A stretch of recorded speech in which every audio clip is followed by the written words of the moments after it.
You now have 30 seconds to read questions 1 to 7.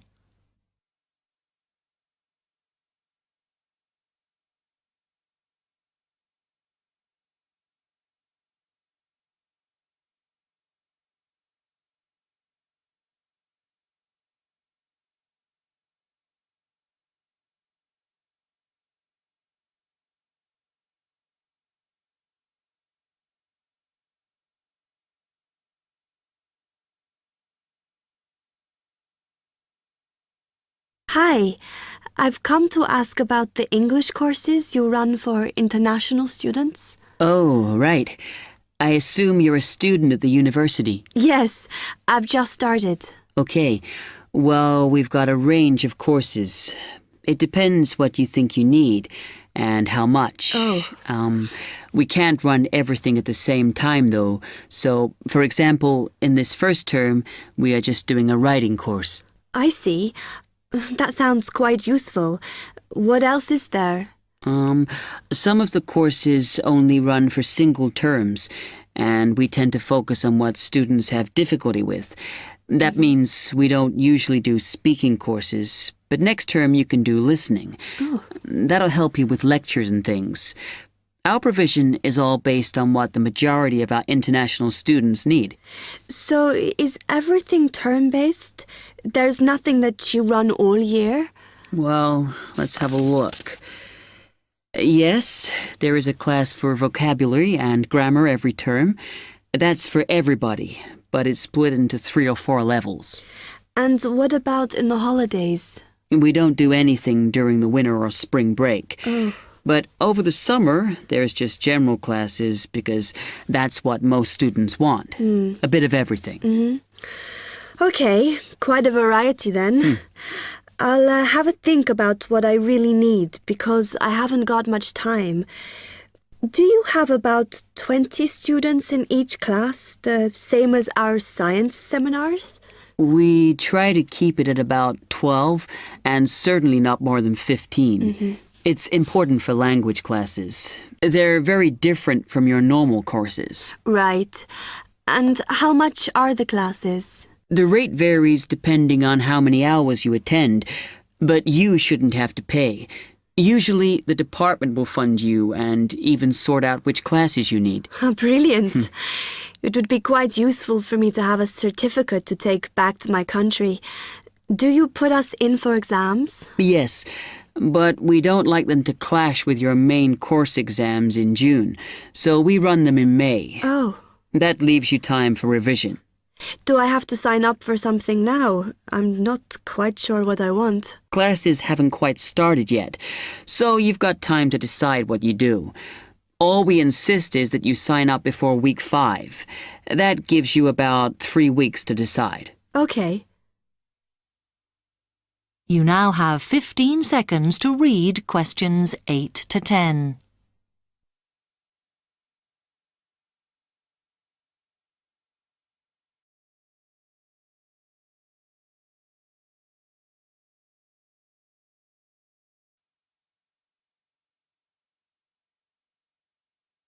Then, when you've made up your mind, you need to come back here to the administration office to enroll. What do I need to bring with me when I enroll? My identity card, I guess. Yes, or your passport. Uh-huh. Then you'll be given a registration form, which you'll have to show to the teacher when you have your first class. Okay. And should I ask my tutor about which classes I should do then? Yes.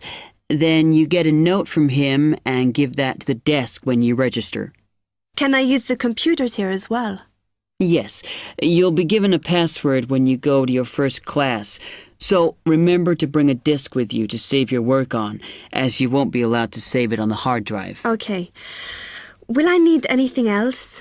Dictionary? We've got loads of those here that you can borrow. But you'll need a notebook as we don't provide paper or files. Okay. Thanks. That is the end of part 1.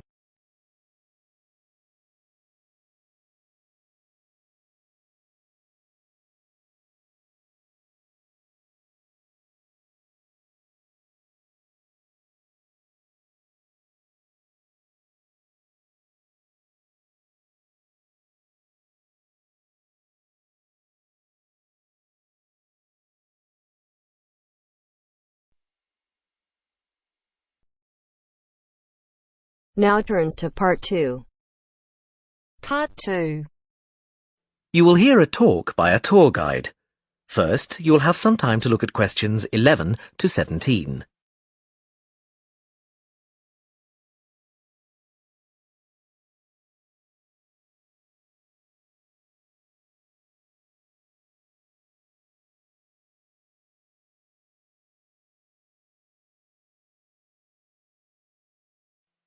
Now listen carefully and answer questions 11 to 17. Welcome to San Fernando City Tours. I'm Mark, your tour guide. We have a lot to see in 3 hours, so make sure you're comfortable. We'll be traveling into the historical district first, and then into the town center. After that, it's out to the harbor, and we'll finish up at the lighthouse, just past the harbor. That will take us up to midday, and after that, you're free to do what you want. At the lighthouse, you'll have a chance to visit the tea room and take photographs of the magnificent coastline. Now, as we have only 3 hours, we won't be able to take you around the shopping district, but we think you'd prefer to look around the shops there in your own time anyway. San Fernando has some well-known tourist attractions, the lighthouse, for example, and the National Library. However, the little-known military museum is not to be missed. Be sure to visit before you leave. Now, there's a lot to do in San Fernando. Indeed, there really is something for everyone. For those who love the water, I can recommend a trip on the Seafarer, one of the most famous boats on the San Fernando River. It does an evening trip with a 3-course meal included. It's great fun for everyone, but especially for young people in their teens or 20s. After 9, there's a disco on the boat, and it gets really lively. Then there's a climbing wall near the town center. It's incredibly popular, with a large wall for expert climbers and a smaller wall for novices. There's a junior wall and a creche, so it's a great day out for those of you with kids. And if you like walking, there's some great walking tours. The City Sights tour is highly recommended, as is the walking tour by the coast. But that one's only for the fit, not really suitable for children or the elderly. For more mature people, or those less able to get around, I would suggest a tour around the vineyards. It can be done in the luxury of a coach, and it's a wonderful way to explore the region's wines. Before you hear the rest of the talk, you have some time to look at questions 18 to 20.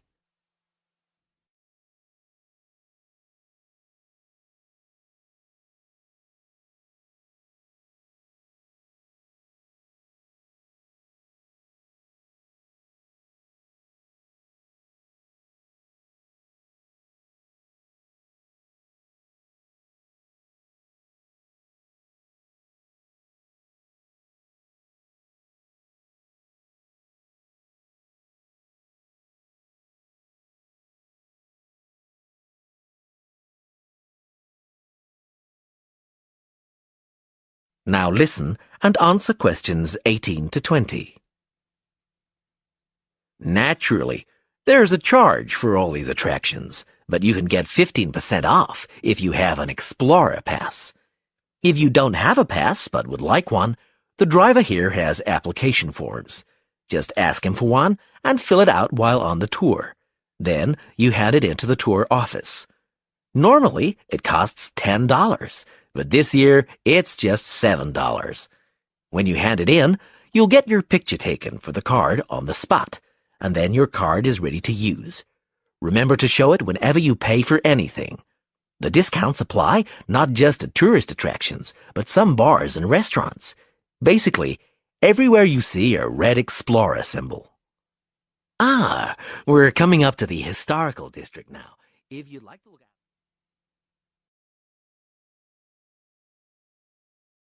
That is the end of Part 2. You now have half a minute to check your answers. You now have half a minute to check your answers.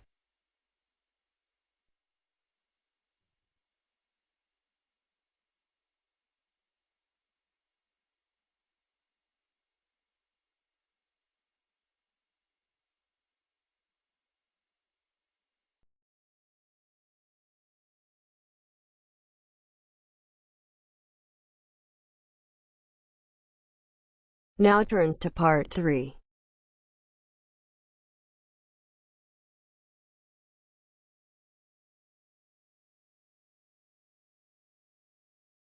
You are going to hear a conversation among Dr. Archer, Larry, and Judy, talking about the new term.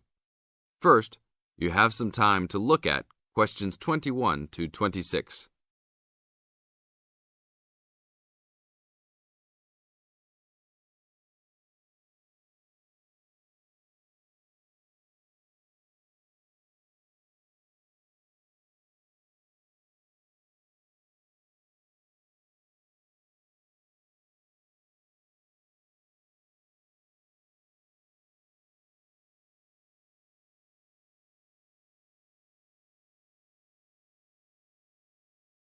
Now listen carefully to the first part of the conversation and complete the notes and table below.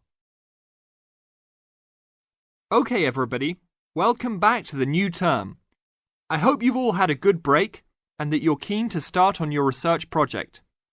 What I'd like to do this morning is to give you a chance to ask questions about the project, requirements, ways of approach, how to get help if you need it. Today is informal. It may be already written on paper, but it's nice to have an opportunity to have it confirmed. So, any questions? Dr. Archer, is there a confirmed due date yet to hand it in? Yes, I can now confirm that it's 16th of July, not 15th as first advised. Okay? And what about the word limit? Well, there is some flexibility on this, but in general it's 8 to 10,000 words. Ah, I see. And you can choose your topic, anything from years 2 and 3. Yes? I still can't work out what I want to do it on. In that case, you should see your course tutor to agree on your final topic, and you should also be aware that there is special assistance available at the library on library resources if you need help on that. Can I just check on the deadlines for everything? Certainly. Look, let me write it on the board when each stage should be completed. First of all, you've got to work on your basic project outline, and that's due in to your course tutor by 21st of February, which is only 2 weeks away, so you need to get cracking on that. Do we have to include a full reference list by then too? No, your reference list is due on 6th of April, which is 1 week later, so you have time to discuss this with your tutor. And when should we be doing the research? Well, that's over a 1-month period, essentially April to May. And the write-up? Well, you need to do quite a bit of research before you get going on your writing, so that's really May to July, with the due date for handing in on the 16th. Any more questions? Now look at questions 27 to 30.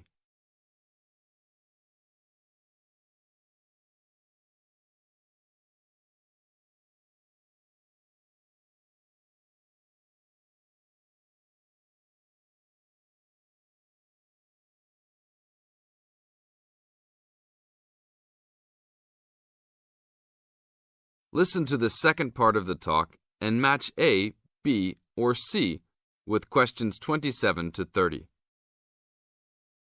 Well, sir, just some advice really.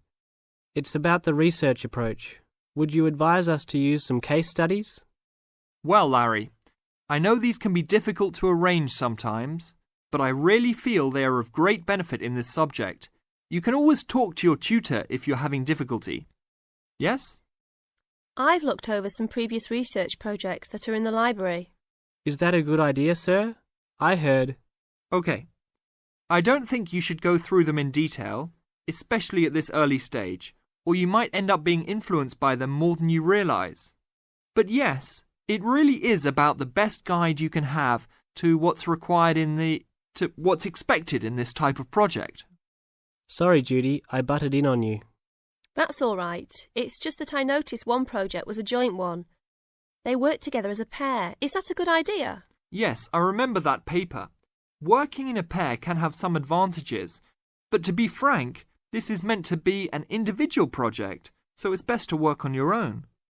About using subjects, is it okay if we use family members?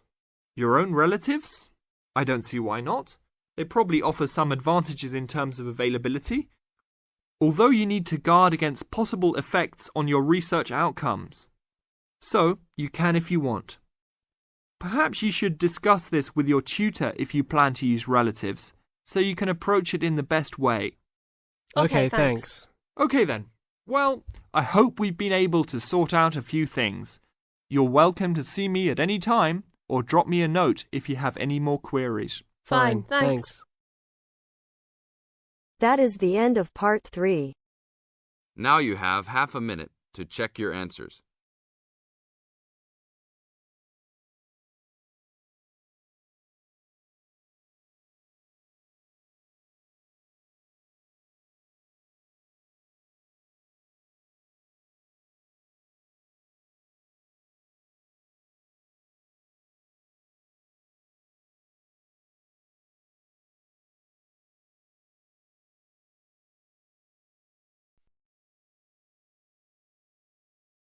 Now turns to part 4. Part 4. You will hear a media studies tutor giving a lecture about news sources. You now have 30 seconds to read questions 31 to 35.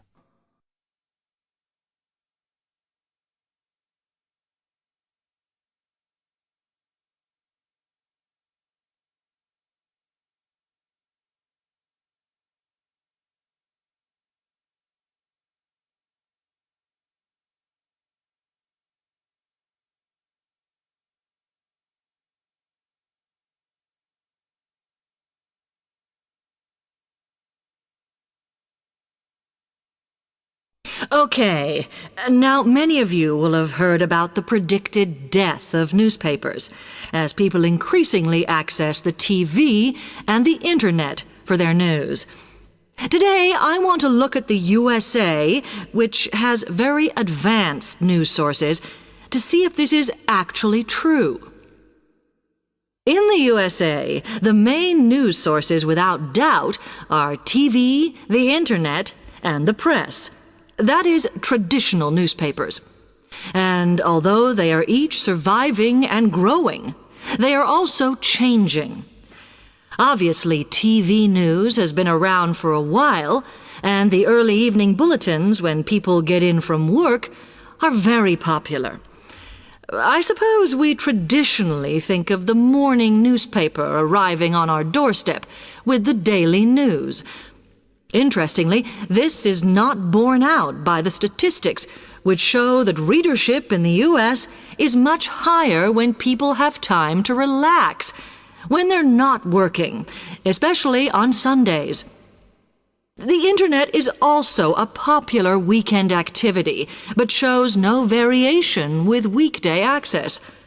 So people are using the different sources in different ways.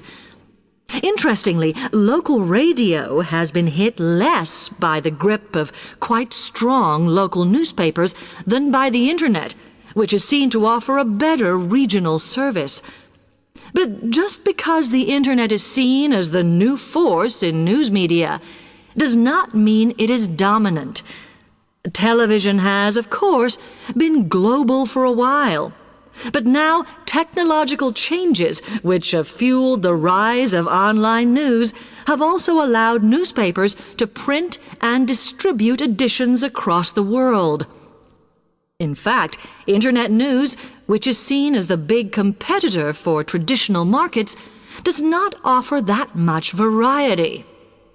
Often, the sources are the online versions of the newspapers, whereas television, in order to offer something different, has had to come up with a much more mixed bag of reporting, from hard news to light reports on celebrity events. Another issue is reliability. The Internet is virtually unregulated, so anything can be reported there, whether true or not. Journalists on newspapers have fought a long, hard battle to fight intervention and to retain the freedom of the press. Television, however, is seen as critical to political power and has become subject to harsh controls about what it can or cannot say. You now have 30 seconds to read questions 36 to 40.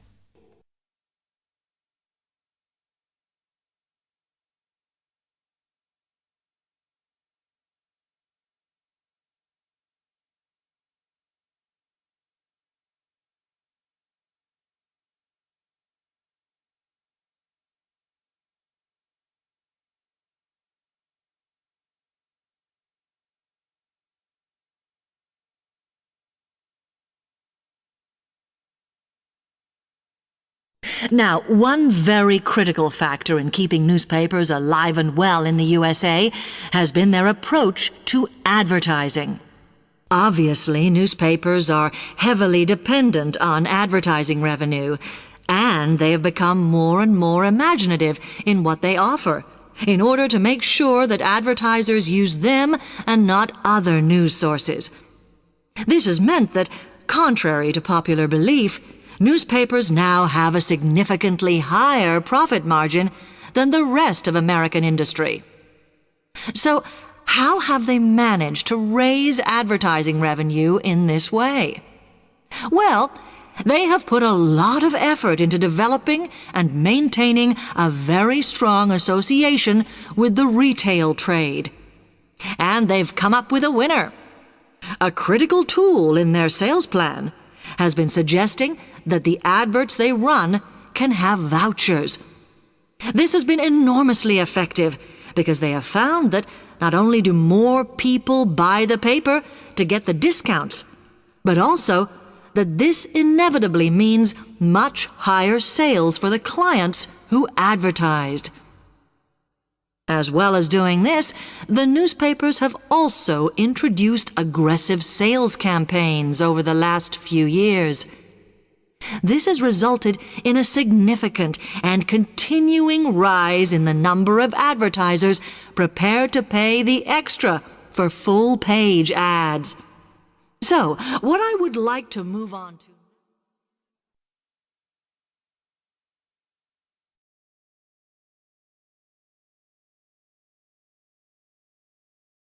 That is the end of part 4. You now have half a minute to check your answers.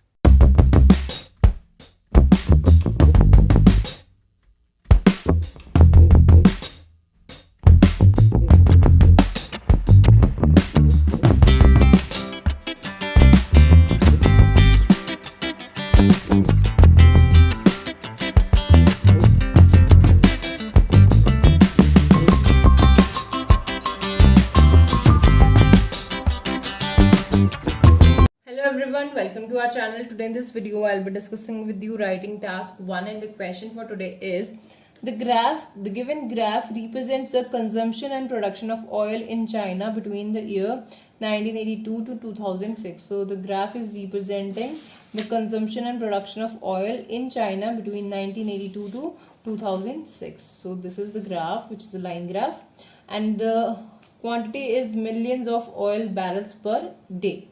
So we can see initially, like in 1982, the production was higher than consumption, or it's around similar, we can say, but it was a bit higher than the consumption. But after 1990, or we can say after 1994, or in 1994, they both crossed each other by changing the position. Like consumption increased exorbitantly and the production increased even minimally by just 1.5 million barrels, because it was 2 million in the starting, and in 2006 it reached to 3 millions. So let's see how we can write this now.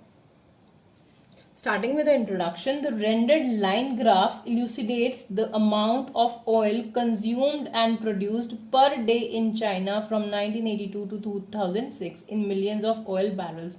So we are just writing the introduction, that what is given in the graph. The graph represents the consumption and production of oil in China between 1982 to 2006, and the quantity is in millions of oil barrels per day.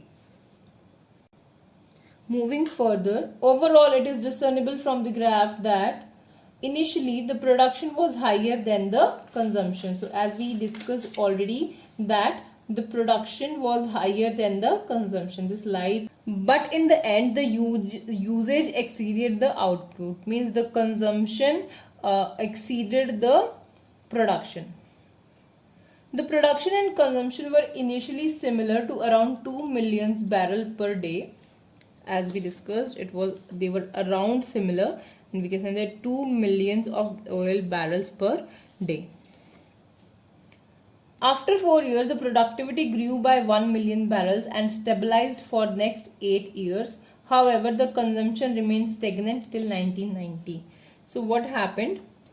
The production increased by 1 million here from 2 to 3, but the consumption remained stagnant till 1990, and from here from 1986 it also remained stagnant, and it was 3 million in 1994. In 1994, consumption overtook production and reached 3.5 million barrels per day, whereas production remained at 3 million barrels per day. So what happened in 1994? The consumption overtook or crossed the production and reached at 3.5 million per barrel, but the production remained at 3 million of barrel per day.